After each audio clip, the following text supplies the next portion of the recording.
Hello, hello, and welcome to the Original Origins podcast, hosted by A Family Tree, a private adoption agency located in Honolulu, Hawaii. My name is Shayla Nichols, and I am a licensed social worker at A Family Tree. I'm also the daughter of a transnational adoptee. Thanks for tuning into our podcast, where I interview members of the adoption community about their stories.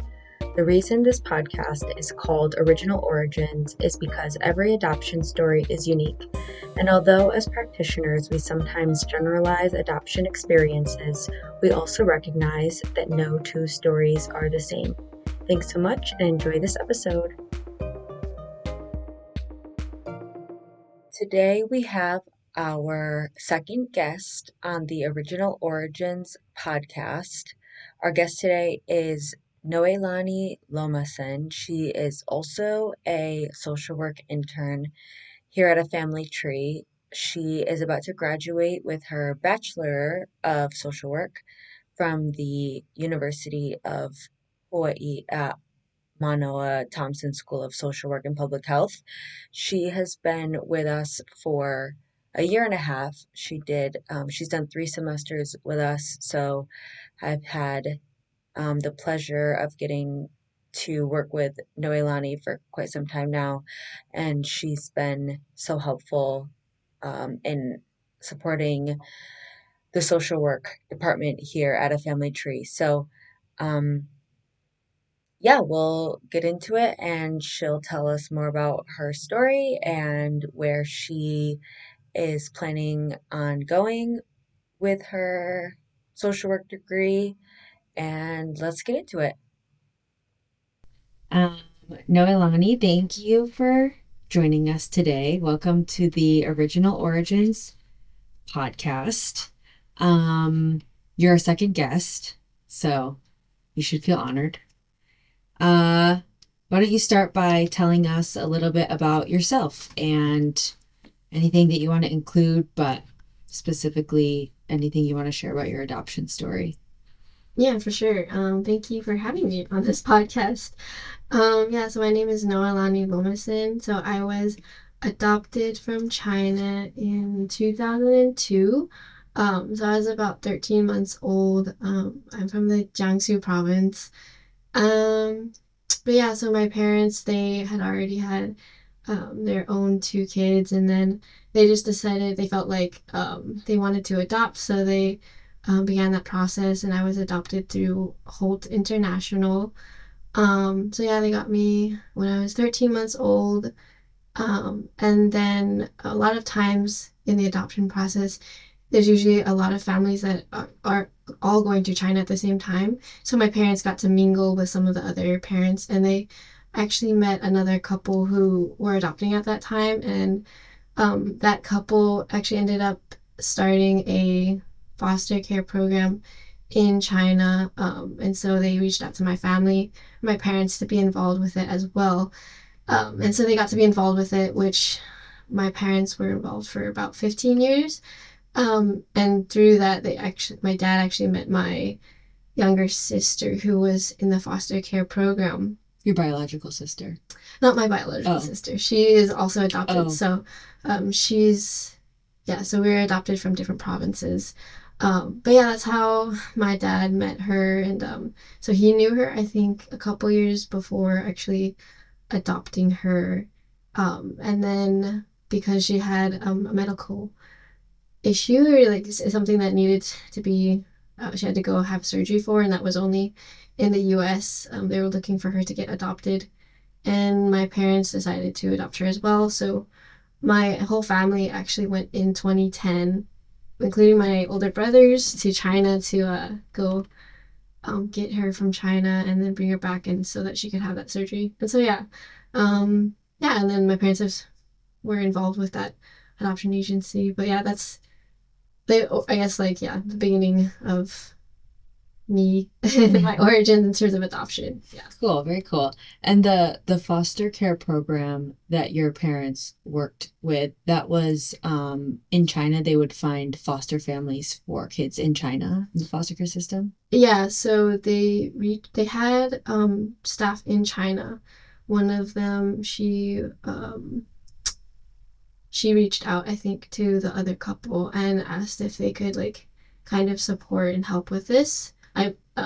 As far as I'm aware of, and then so we have staff in China, and so with the staff in China, and then the board in the United States, like that couple, my parents and some other couples, they would actually go to the orphanages and talk with the orphanage directors and say, hey, this is what we'd like to do. We'd like to have these foster families because children weren't always getting like the needs that they needed in the actual orphanage, you know, because sometimes the ratio is like maybe 1 to 2 to like 30. That was in the early 2000s at least. Where you know they you know children babies need that affection, love, and emotional support. And so yeah, they would just reach out to the orphanages, and then they'd have the foster families who are willing to care for those children. And yeah, and then they'd have staff, you know, they check in on the children in the actual foster homes, and there's also sponsorship. So if a family is sponsoring them, they get, you know, yearly or however long updates of the child and how they're doing. Yeah. Okay, cool. So they were placed with Chinese foster families. Very cool. Yeah, all in China. Yeah. Nice. Cool. Yeah. So you were able to travel to China quite a few times then? Yeah, I've actually gone back 3 times. So I went in 2010 to with my family. We all went to Wuhan actually to adopt her. And then I went in 2015 with my dad and my friend and her dad to actually see the kind of work that my parents did with the organization. The organization was called Grace and Hope for Children. It's no, I yeah, they're no longer in China right now, but that's what it was called, Grace and Hope for Children. And so we just kind of saw the work that they did. We went to the orphanages, talked with the orphanage directors, went to the foster care or foster homes. And so it was a really cool experience that I think at the time I didn't know how much of an impact and how much it would influence me today. And then I also went in 2018 or the beginning of 2019. Um, yeah, I went there. Um, my parents and my younger sister, we actually went back to our orphanages just to, I think, see it. I think just to have like that experience to see what it was like. I think for me is like, I mean, I was only 1 year old, so I don't really have too much memory, but we actually went back to Wuhan to my sister's foster family who was caring for her at the time. Oh, wow. So yeah, that was a cool experience as well. Yeah. Wow. Was it emotional for her? Yeah, no, yeah. It was, I think, yeah, because she has memories of them, I think, and so yeah, it's very a cultural experience, but also just yeah, very emotional being there and being with them. Yeah. Okay. Do you have any interest ever in trying to connect with your birth family, if possible? For me personally, I think I'm pretty content where I'm at. So I don't have too strong of a desire to reconnect with my birth parents. Yeah, I'm pretty content with where I'm at. I'm very blessed with my family and feel like, you know, they've shown me a lot of love. And um, yeah, just for me, myself, in my journey of like, yeah, adoption, I think I'm okay with not connecting or not knowing. Yeah. Okay. What's your relationship with your adoptive family like? Um, I mean, it's very good. My parents, like, they didn't treat me any differently than my other siblings or my older brothers. I hear from my older brothers that my dad at least would kind of like favor me and my sister. I think it's more of like that daughter father bond that, and like my dad just has a really big heart for you know, for the children in China at least too. So I think yeah, I was probably spoiled by them. Not like overly, but like, you know, very much loved by them and like very involved, and there wasn't any difference between us. And yeah, so very good. I think even now, I think I have a better relationship with my family actually. I think even though like we're more uh, location wise we're distant, but I think yeah, we're closer. Especially I'm closer with my younger sister now. Yeah. Okay. And you grew up in Portland, Oregon. Cool. Yes. Nice. Very different from Hawaii. Yeah, very, very similar. There's a big local community though up there. Oh, really? Yeah. Yeah, I've heard of that, Yeah. actually. Like Seattle, Portland, the PNW. A lot of people settle down up there. But Yeah, that's what I've heard. yeah. So in what ways do you feel like your adoption has impacted your identity? I think in a lot of ways, actually. Given that adoption, I mean, especially for inter-country adoption, it's usually closed, and so you don't have that I guess that origin piece to yeah, some extent.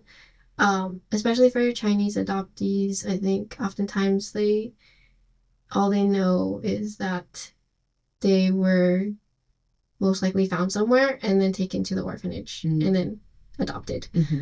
So for myself, yeah, I think adoption has been a big part in my identity. And like when I was younger, I was very, very aware that I was adopted, and I felt like uh, different than other children. Not that it was a bad thing, but at the time, it's like, well, Portland is mostly white. There's diversity, but I went to a small Lutheran school, so even it's even a smaller pool where less diverse. And were there other adoptees in your school at all? I knew of like one, and she was like a year younger than me, and we weren't that close either. But I think there was that like, oh, she's adopted too. So when I was younger, I was very consciously aware that I was adopted, and um, I think like anyone, you're trying to figure out your identity as you grow up. And so obviously like being adopted, that's again, you like there's a piece that you don't quite know that other children might know, like their personal history, ancestry, and whatnot. And so that's one thing that I think any adoptee probably thinks about or struggles or has to reconcile with. But as I've grown older, um, and I've had an interest in like the one child policy and like Chinese adoption and adoptees, and I've watched different things and whatnot. And so, yeah, I think as I've grown older, I've reconciled with my own struggles with that, and like come to accept like, oh, adoption it's just part of my story.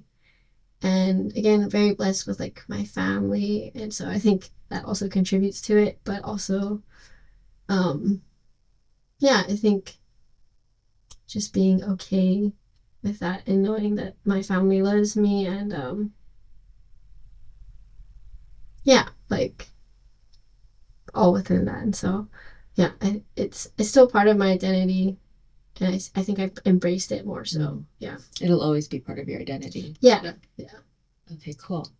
How do you think that adoption has impacted your view of the world? Because obviously adoptees just have different experience than most other people, and that influences their perspectives. So how do you feel like it's influenced your own?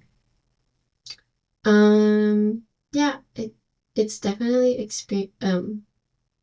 influenced how I view the world, in that I guess maybe in knowing that like for adoptees and their like own origin stories is all different. And so knowing that I guess having that firsthand experience, and like everyone's story is different, and having like the just having the grace for that, and knowing like, oh, like yeah, what you see on the outside does not define everything that they've gone through or have experienced. And so that, and like I think also like having a heart to want to help people who are adopted too, or like want to work in that realm actually. Yeah, that, and like within social work. Yeah. Do you know anything about like what happened before you were adopted?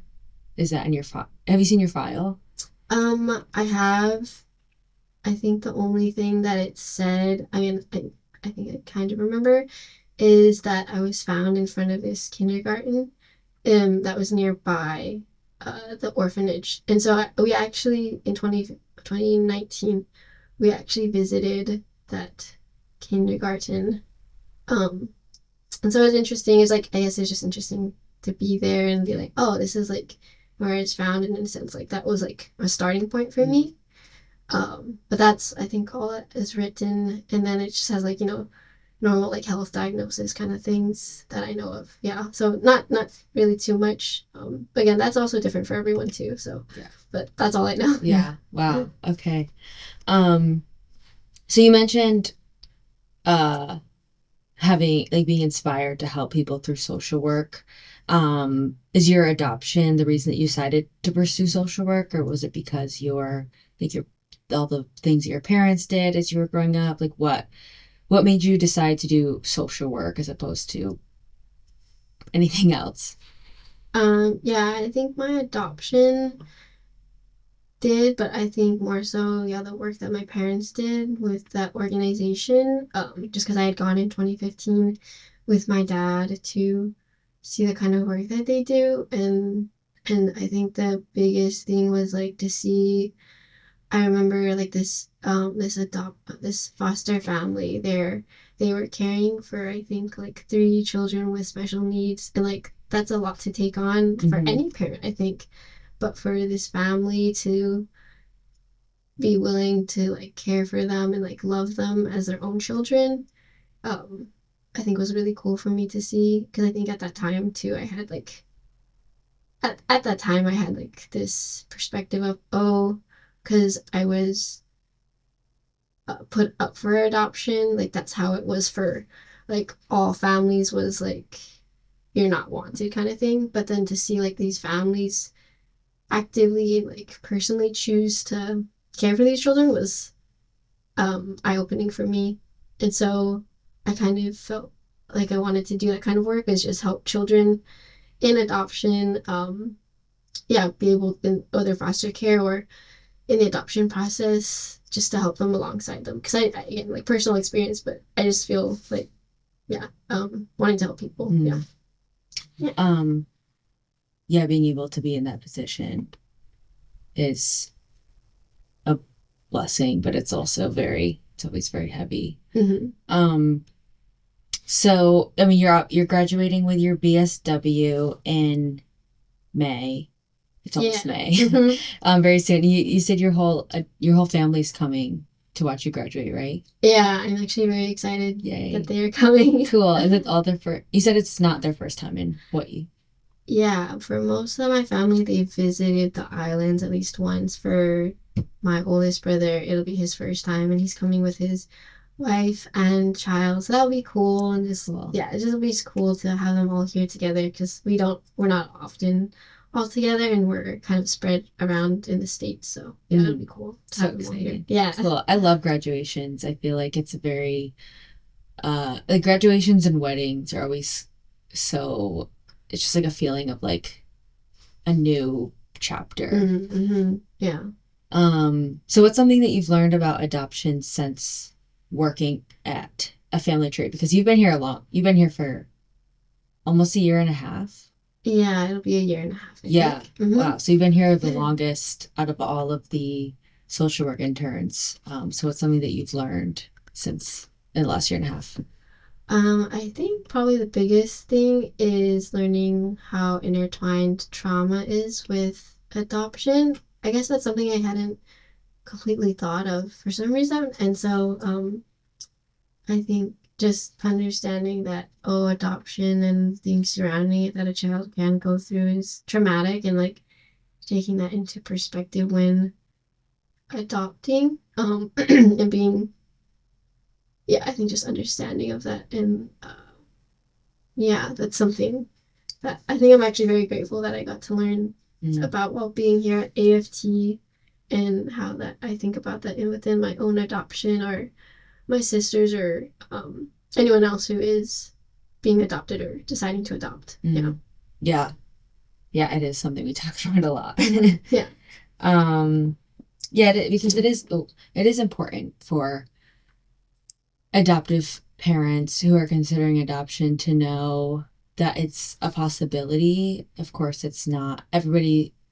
I mean, the whole theme of this podcast is that everybody's adoption story and experience is different and unique, but it's important for adoptive parents to at least be aware of the potential issues that adoption trauma can cause because um, I mean, just to give a background of trauma, in order for someone to have trauma, there needs to be an event and then there needs to be an experience. And for adoptees, the event can be either the adoption itself or, the being adopted into a new family, or it can be, like the abandonment or the whatever the circumstances were that caused there to be the need for an adoption. So that's the event, and then how each individual person experiences it. It's like an equation. It's like event plus experience equals trauma. And so it all Right. depends on because two people can experience the same event, like a pair of twins can experience the same adoption, but how they experience it will determine um, the effect that it has on them throughout their life. So, Mm-hmm. um, what's something that you would want other adoptees to know, either through your own experience or from working here? Um, I would say that it is okay to explore your adoption and understanding. Like, you don't have to always be super, super grateful that you were adopted. Obviously, that's one part of being adopted is that that your parents are like choosing to care for you and raise you, and that's really cool. Depending on the situation, it's very different for everyone, of course.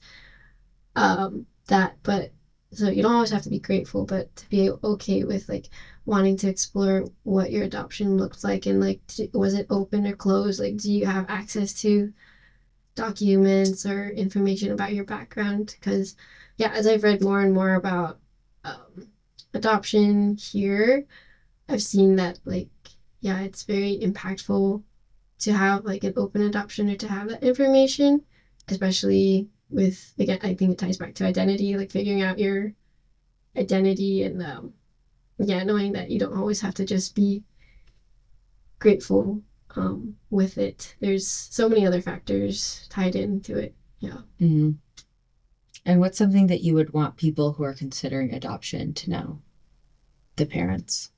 Um, I probably going back to trauma, it's like understanding that the adoption is going to affect every child differently, because whether that be physiological factors or whatever factors that may be, it's very different, and to take that into consideration and understand that um, yeah, every child is different, and I think willing to care for them throughout any of those circumstances, or however it affects them long term wise, not just from adoption, but long term, and to be able to support them, because I think that's probably what adoptees need, is like that support and care.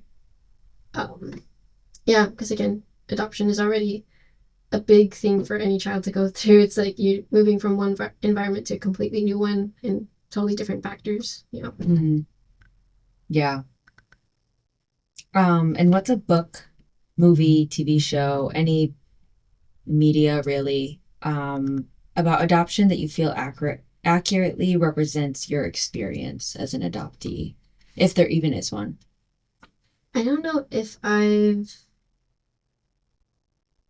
well, maybe one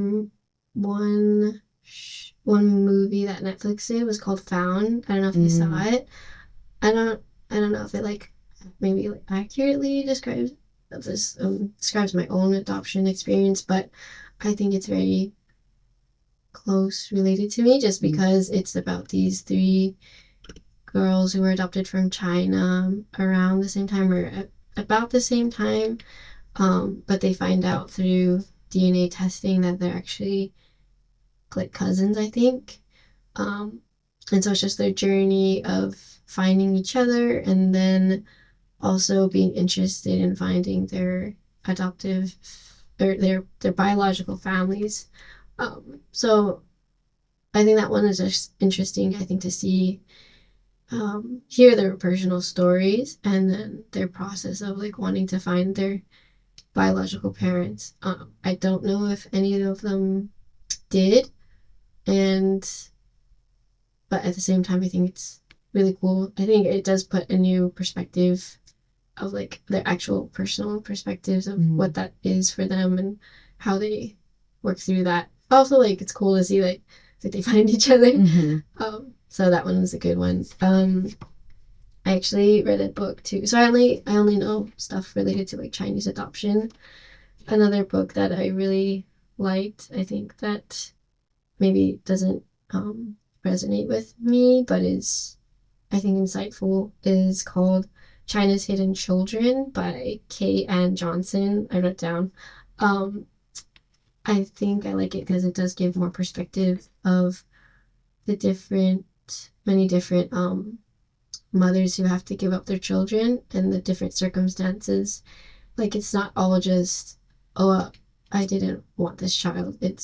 There's a one child policy. There's a lot of different things going on within China, and um, I think hearing about how, yeah, just the different, many different circumstances that parents had to go through, and like from the book, a lot of them that I read about was like they felt very,